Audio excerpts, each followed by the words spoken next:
पहिलेच वर्ष आहे त्यांचं 8 थर लावायचं आणि पहिल्याच वर्षात एवढं यश मिळाले त्यांना आणि मग ते पुढच्या वर्षी 9 थरांची प्रॅक्टिस करणार आहे.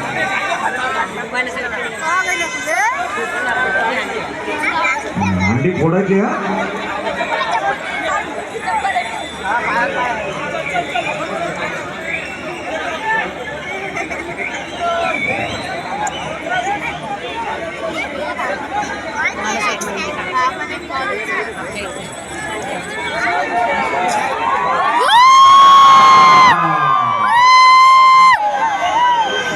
भाजवड चंदरपाडा